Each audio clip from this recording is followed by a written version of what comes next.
Mula kay Melvs Castle mga kapatid, malaking gera to. Pinaghahanda ang lahat. US Air Force nakaalerto na sa pag-atake sa China mga kapatid. Hindi ako may sabi niyan.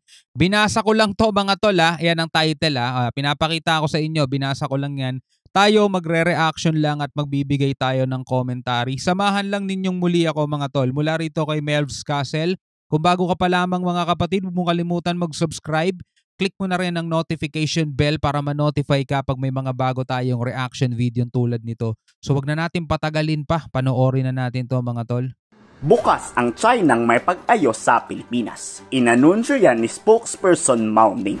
Kalokohan yan, makipag-ayos pero sila pa rin ang masusunod. Chinang may pag-ayos sa Pilipinas. Inanunsyo yan ni spokesperson Mao Ning. Tingin nyo tatanggapin to ng National Defense? Matapos kasi ang panibagong harassment ng China sa mga Pilipino, tinawag ni Mao Ning na maayos at walang problema ang West Philippine Sea. Gaano kaya kakapal ang mukha nitong Chinese spokesperson? Kapal na makeup niyan. Dinipensa rin nito kung bakit binomba ng China ang Pilipinas.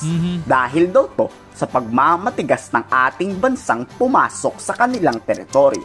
Yes, sa kanilang teritoryo na pagmamay-ari raw ng China. Dito muling nag-alok ang China ng pakikipag-usap sa Pilipinas para ayusin ang nangyaring tensyon doon. Tulad nga ng sinabi ni Secretary Gibo Teodoro, useless mga tol, useless.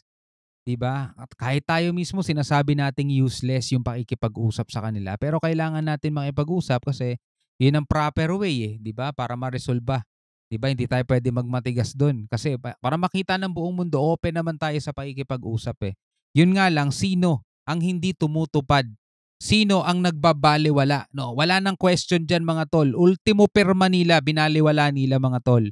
Lagi nating sinasabi sa mga tao laging natin sinasabi sa inyong lahat, nakapirma sila sa UNCLOS mga tol. Nakapirma sila sa UNCLOS at ang UNCLOS ang nagsasabi na ang Pilipinas merong 200 nautical miles na exclusive economic zone.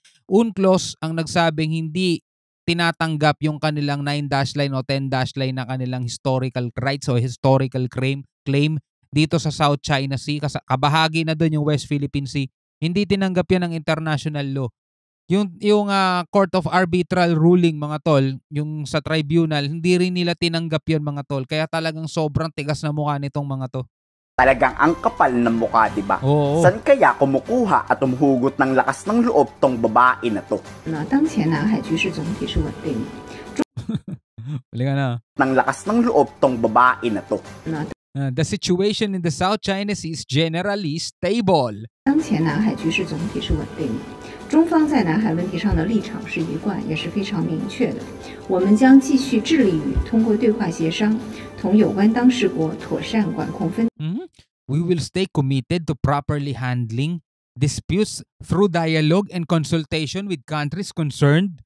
Wow 题的起因在于非方违背承诺，侵犯中国的领土主权和海洋权益。中方依法采取必要的管制措施，操作专业克制，合理合法。这个事件的责任完全在非方。The responsibility for the incident lies completely with the Philippines. Grabe, no? Talagang tayo pa sinisi. Tayo pa talaga may kasalanan, mga tol. China took necessary measures in accordance with the law. Wow. With the law, And our operations are professional, restrained, justified, and lawful. My goodness naman talaga. Grabe, tigas na mukha. No? The reason behind the incident is that the Philippines broke its promise and infringed on China's territorial sovereignty. Ay, grabe talaga. Tindi. What the Philippines should do is to immediately stop its infringement and provocation in the South China Sea. My goodness talaga, di ba? Kailangan mo rin talaga habaan ng pasensya mo, mga tol, no? Tuloy natin. China will continue firmly safeguarding its own legitimate sovereignty, rights, and interests in accordance with domestic and international law. Ang kapal din ng mukha nilang gamitin ng international law, mga tol. Balikan natin yung sinabi. China will continue firmly safeguarding its own legitimate, legal daw, legit, na sovereignty rights and interest in accordance with domestic and international law. Patigas na mukha, mga tol, no? ng Pilipinas ang 真的合法主权和权益。 Sa tingin nyo ba tatanggapin ng Pilipinas ang alok ng China? Syempre hindi. Matapos ang lahat ng panghaharas na yan, pagbabanta pa ng Department of Foreign Affairs, kahit umabot pa niya sa malaking gulo, hinding-hindi atras ng Pilipinas ang presensya nito sa West Philippine Sea. Kung handang marpagmatigasan ng China, nakahanda rin ng Pilipinas sa anumang banta laban sa atin. Malakas ang loob ng Pilipinas kahit magkagera pa. Nandyan kasi ang presensya ng US na handang maglunsad ng massive airstrike pag lumubog ang isa sa barko ng ating bansa. Oo, matindi yun. Kaya delikado rin tayo dyan, mga tol.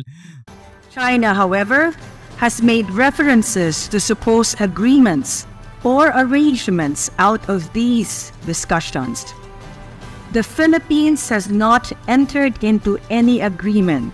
I repeat, the Philippines has not entered into any agreement abandoning its sovereign rights and jurisdiction over its EEZ and continental shelves, including in the vicinity of the Yunnan Shoal. China's unlawful exercise of maritime law enforcement bars, interference with Philippine rotation and resupply missions, or any other activity that infringes upon Philippine sovereign rights and jurisdiction in the Yunnan Shoal are violations of international law, particularly the UN Convention on the Law of the Sea. Yeah. Posible naman. Diba? Malinaw. Kaya yung pinagsasabi ng ng China in accordance daw sa domestic and international law, niloloko nila sarili nila kasi number one sila ang mismo nakakaalam na hindi talaga sila sumusunod sa batas. Talagang may pag-usap ang Pilipinas sa China, pero sa isang napakabigat na kondisyon.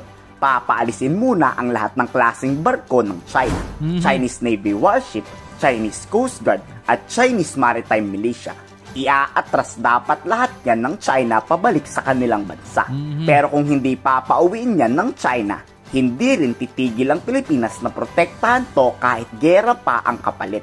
Our simple explanation is if you would stop harassing us and perhaps performing other actions, there wouldn't be any news to report. In the event of any escalation, it's important that we seek to find ways to let's say, prevent such escalation by from rising tensions in the area. But certainly, while the Philippines is committed to a peaceful resolution of disputes through diplomatic means or peaceful means, this will not be done. Ayaw ng Pilipinas magkagulo, pero kung gera talaga ang nais ng China, hindi anyan aatrasan ng ating bansa. At kung mangyari man ang kinakatakutan ng lahat, paniguradong mas malaki ang tinatayang mawawasak sa China at walang sisisihin ng Pilipinas pag nangyari yan. Malakas kasi ang loob ng ating bansa dahil walang takot ang US makipagbombahan kahit kanino pang bansa. The Chinese Coast Guard responsible for their actions. Let me ask them this question. Who is executing the blocking and dangerous maneuvers? Who is deploying water cannons against unarmed ships? Is hurting or causing injury to Filipino personnel, professional and legitimate? Oo. Who is deliberately blocking our ships in waters where the Philippines exercises sovereign rights and jurisdiction under international law? Is it the Philippines? No, it is China. Painit ng painit ang mga salitaan, pero tama lang talaga na makipagbakbakan tayo sa China dahil kung papabayaan yan, tiyak mananakaw yan ng China at mabubomba ba tayo ng kanilang bansa. Kayo? Sa ngayon ang nakikita natin mga tol, no? Nandirito tayo sa West Philippine Sea kasi pinapakita natin sa China na hindi natin inaatras at talagang kinikilala nating atin. Pero yung sinasabi nating napoprotektahan mga tol, parang hindi pa natin, sa ngayon ito based on my personal opinion lang, hindi pa natin talaga nakikita na pinoprotektahan natin. Ang ginagawa natin mga tol ay iginigiit lang natin na atin yan. No? Yun lang. Pero yung protektahan hindi. Kasi tignan mo, may cyanide fishing, hindi natin naprotektahan. Maraming mga nasirang bahura, hindi natin naprotektahan mga tol. Diba? Tumatanggap lang tayo ng kanilang mga pambabatok sa atin. Katulad halimbawa ng isang siga tapos dumaan ka sa harap niya, 'di ba? Babatok-batokan ka lang kasi binubuli ka nga niya. So ganito lang tayo mga tol, oh. Sasagawa tayo ng RORE mission, resupply mission natin mga tol. Dito sa Ayungin Shoal, oh. Haharangin tayo, gigit-gitin, bobombahin ng water cannon. Tapos marami masisira, may masusugatan, 'di ba? So, asan doon yung pagtatanggol at asan doon ang pagpoprotekta? Wala, ginigiit lang natin mga tol na atin 'yan. Pero yung protekta, wala pa tayong nakikita mga kapatid, no? Tayo ay nagsasagawa ng patrol, nagpapatrolya tayo diyan. Pag nakakita tayo ng Chinese, di naman natin pinapaalis eh. Tayo nga pinapaalis eh, 'di ba? So ganun lang mga tol, ikaw bilang isang Pilipino, ano masasabi mo diyan? Comment ka na lang sa baba.